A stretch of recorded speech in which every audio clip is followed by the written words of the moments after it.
નમસ્કાર મિત્રો. પડદા પાછળનો ખેલ, ચેતર વસાવા શિકાર કે શિકારી? સૌપ્રથમ મેં આ થમ આપ્યું છે, શું કામ આપ્યું છે સમજી લઈએ, ત્યારબાદ વિડીયોમાં આગળ વધીશું. ચેતર વસાવાનો શિકાર કે એ શિકારી, આ સવાલ છે એ અંતે આવતા આવતા તમને ખબર પડી જશે કે શું કામ આપવામાં આવ્યો છે. પરંતુ એક સમાચાર આવ્યા જેમાં એવી વાત મળી કે ચેતર વસાવા છે એમને 7 વર્ષની સજા થઈ. એમની સાથે જેટલા પણ આરોપીઓ હતા તેમને પણ 7 વર્ષની સજા ફટકારવામાં આવી અને એમને જેલમાં જવું પડશે.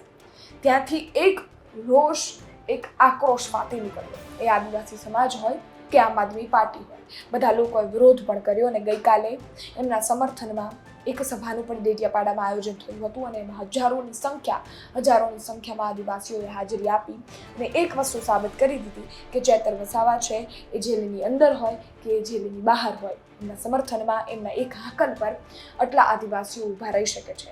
આજુબાજુના ઘણા બધા એવા રાજ્યો છે જે આ મુદ્દાથી જોડાવાના છે. આવનારા સમયમાં મહારાષ્ટ્રમાં પણ સભા થઈ શકે છે એવી શક્યતાઓ છે. અને આ બધાની વચ્ચે જ્યારે ગઈકાલે આ સભા થઈ એમાં જેટલા પણ આક્ષેપ પ્રતિ આક્ષેપ અને આ ઘટના ચાલુ થઈ ત્યારથી એક જ હતા કે ચેતર વસાવા છે એમને ખોટા કેસમાં ફસાવવામાં આવી રહ્યા છે અને એમનો સીધો જ આક્ષેપ આમ આદમી પાર્ટીએ અને એમના નેતાઓએ ભારતીય જનતા પાર્ટી ઉપર લગાવ્યા હતા. અમુક જગ્યાએ મનસુખ વસાવા પર પણ આરોપ લાગ્યા હતા અને એમનો જવાબ મનસુખ વસાવાએ એક ઇન્ટરવ્યૂમાં આપ્યો છે. એ ઇન્ટરવ્યૂમાં એમણે જવાબ આપતા અનેક વાતો એવી કહી દીધી છે જે પડદા પાછળ થતી હોય. એવું પણ કહ્યું છે કે અનેક વસ્તુઓ તમને શું ખબર હોય જે પડદા પાછળ થતી હોય. વાત એવી પણ છે કે મનસુખ વસાવા છે એ ચેતર વસાવાના આમ તો પારિવારિક સંબંધોમાં પણ થાય છે અને સાથે જ એટલે સવાલ એ પણ છે કે એ ચેતર વસાવાને બચાવવા માટે શું કામ નથી કરી રહ્યા. આનો જવાબ પણ મનસુખ વસાવાએ આપ્યો છે. સૌપ્રથમ એ ઓડિયો ક્લિપ સાંભળો, એ અમારી ઇન્ટરવ્યૂની ક્લિપ સાંભળો. એક હું વિડીયોની ક્લિપ બતાવીશ તમને જે અમારા ઇન્ટરવ્યૂની ક્લિપ છે જેમાં અમારા પત્રકારે મનસુખ વસાવા સાથે વાત કરી છે. સૌપ્રથમ તમે એ સાંભળો, ત્યારબાદ વિડીયોમાં આગળ વધીશું. આરોપ મૂકવો બહુ સરળ છે, બોલી જવું છે, પણ તમે નિષ્ફળ ગયા છે ચૈતરભાઈને બચાવવામાં, કાનૂની લડાઈ લડવામાં, પેલી દીકરી નાની બાળકીને બચાવવામાં તમે ફેલ ગયા છો, નિષ્ફળ એવા ગયા છે અને આરોપ અમારા પર મૂકો છે. એવો પણ આરોપ મૂકે છે કે ચેતરભાઈ મનસુખભાઈના ભાણિયા છે એવું મનસુખભાઈ કહે છે, પણ ભાણિયાને બચાવવાનો પ્રયાસ નહીં કરતા, ભાણિયાને ફસાવે જ છે. એ તો મારી પાસે હવે શું કહી શકું. વર્ષાબેન જાહેર સભાની અંદર બોલ્યા જે મારા વિશે, એ કોણે ચિઠ્ઠી આપી? ગોપાલ ઇટાલીએ ચિઠ્ઠી લખી મનસુખભાઈ માટે આમ બોલો. બિચારી બોલી ગઈ. પછીથી મને કીધું કે મામા મને તો મારા નેતાઓએ મને બોલવા કીધું.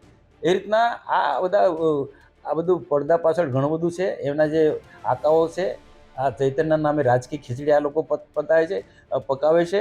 બાકી મારા અને ચૈતરના તમને બધાને ખબર છે કે જિલ્લા સંકલનની મીટિંગ હોય કે સરકારી મિટિંગો સરકારી કાર્યક્રમમાં એક મંચમાં સાથે હોય છે અને કાર્યક્રમ પૂરો થયા પછી અમે સાથે જમીએ છીએ. એટલે આ તો એમના લોકો ચૈતરભાઈનો કોઈનો કોઈ રીતના કોઈ મજબૂરીનો લાભ ઉઠાવી અને પોપટની જેમ ચૈતરભાઈને એ લોકો બોલાવે છે. ચૈતરભાઈને કોઈ ઈચ્છા હોતી જ નથી, વર્ષાને કોઈ ઈચ્છા છે જ નથી કે મારા વિરુદ્ધમાં બોલવું.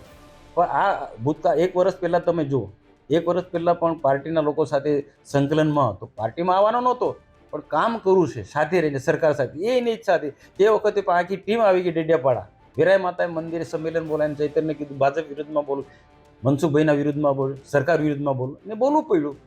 બોલતા તો બોલી જ, પછી તો અમે તો કહીએ ને કે આવું કમ બોલે. એક બાજુ તમારી સાથે મારી સાથે બેસે છે ને બીજી બાજુ તો તમે આ રીતના આ કેવું, સાચી વાત તો ખબર પડે. એટલે આ જે પણ છે એ રાજકીય સ્ટન્ટ છે. ચૈતર માટે આ લોકોને કોઈ લાગણી નથી અને ચૈતર માટે જો લાગણી હતી તો ટોટલી કાનૂની પ્રક્રિયા ચાલતી હતી. એ વખતે કેમ ધ્યાન ના આપ્યું? જજમેન્ટ આવ્યા પછી તમે કુદામ કૂદ કરો, એનો શું ફાયદો છે ભાઈ? હવે જો ન્યાય અપાવો હોય તો હાઈકોર્ટમાં જાઓ. તમે હાઈકોર્ટમાં બધા વિદ્વાન લોકો લડે. આપણે સાંભળ્યો એ વિડીયો ક્લિપ જેમાં મનસુખ વસાવાએ અગત્યની વાતો કરી દીધી. વાત એ પણ છે કે ચેતર વસાવાના પત્નીએ એકવાર જાહેર સ્ટેજ પરથી મનસુખ વસાવા વિરુદ્ધ વાત કરી હતી અને એની વાત પણ એનો સીધો જ આક્ષેપ મનસુખ વસાવાએ ગોપાલ ઇટાલિયા પર કર્યો છે, જે આમ આદમી પાર્ટીના ધારાસભ્ય છે. આમ તો જોવા જઈએ તો અનેકવાર ગોપાલ ઇટાલિયાએ જ્યારથી આ ઘટના બની છે, આ સજા ચેતર વસાવાને ફટકારવામાં આવી છે, ત્યારથી એમને અનેકવાર સરકાર પર પ્રહારો કર્યા છે અને નેતા પર આક્ષેપ કર્યા છે. અને ત્યાંથી જ આ મનસુખ વસાવાએ એ જ મુદ્દે જવાબ પણ આપ્યો છે. એવું પણ કહી દીધું છે કે જે વર્ષાબેન વસાવા હતા એમને બોલવું નહોતું, એમની પાસે અને ચેતર વસાવા પાસે મારા વિરુદ્ધ અને સરકાર વિરુદ્ધ બોલાવડાવવામાં આવેલું છે અને એ પણ ગોપાલ ઇટાલિયાએ જ બોલાવડાવ્યું છે, એવી પણ વાત અહીંયા કરી દેવામાં આવી છે. આ થઈ ગઈ પડદા પાછળની વાત. હવે સવાલ એ છે કે ચેતર વસાવા શિકાર કે શિકારી? આ સવાલ એટલે ઊભો થાય છે અને આ વાત એટલે છેલ્લે ક્વેશ્ચન માર્ક પર મૂકવામાં આવી રહી છે, કારણ કે એમણે એવું કહ્યું કે ચેતર વસાવાને બોલવું નથી પરંતુ બોલાવી રહ્યા છે. તો શું ચેતર વસાવાનો ઉપયોગ થઈ રહ્યો છે? એવી પણ વાત કરવામાં આવી છે. તો સવાલ એ છે કે જે રીતના મનસુખ વસાવાએ આક્ષેપ કર્યા છે કે ચેતર વસાવાનો ઉપયોગ થઈ રહ્યો છે, તો શું ચેતર વસાવાને ખબર છે? અને ચેતર વસાવાને ખબર છે અને જો એમના ધ્યાન થતાં આ બધી વસ્તુઓ થઈ રહી છે, તો શું ચેતર વસાવાનો કોઈ અલગ પ્લાનિંગ ચાલી રહ્યો છે? એ પણ સૌથી મોટો સવાલ છે. આ સવાલના ક્વેશ્ચનમાં અંતે એક વસ્તુ એ પણ છે કે આમ આદમી પાર્ટી છે એ જો આદિવાસી પટ્ટામાં જીવિત હોય તો એનું એક એવું કારણ ચેતર વસાવા છે.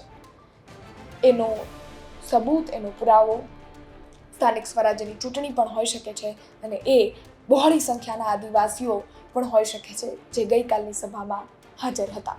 અને એ પણ હોઈ શકે છે જે આદિવાસીઓ એક હાકલ પર, ચેતર વસાવાની એક હાકલ પર ઊભા પણ રહી જતા હોય છે, એમની હાજરી હોય કે પછી ના હોય. અને જો ચેતર વસાવા આમ આદમી પાર્ટી છોડે છે તો પછી આમ આદમી પાર્ટીને એ જે આદિવાસી વિસ્તાર છે એનો ફટકો ચોક્કસથી પડી શકે છે. આ બધા જ તર્ક વિતર્ક પર આપનું શું માનવું છે એ કોમેન્ટ ચોક્કસથી કરજો. મનસુખ વસાવાના એક નિવેદનથી ઘણા બધા તર્ક વિતર્ક ઊભા થયા અને એ બધા જ તર્ક વિતર્કની વાત આપની સમક્ષ રજૂ કરી. આ તર્ક વિતર્કને લઈ આપનું શું માનવું છે, આ નિવેદન અંગે આપના અભિપ્રાય શું છે એ કોમેન્ટ ચોક્કસથી કરજો. ફરી મળીશું, ત્યાં સુધી ગુજરાત તક જોતા રહો. વિડીયો પસંદ આવ્યો હોય તો લાઈક શેર કરજો. ધન્યવાદ.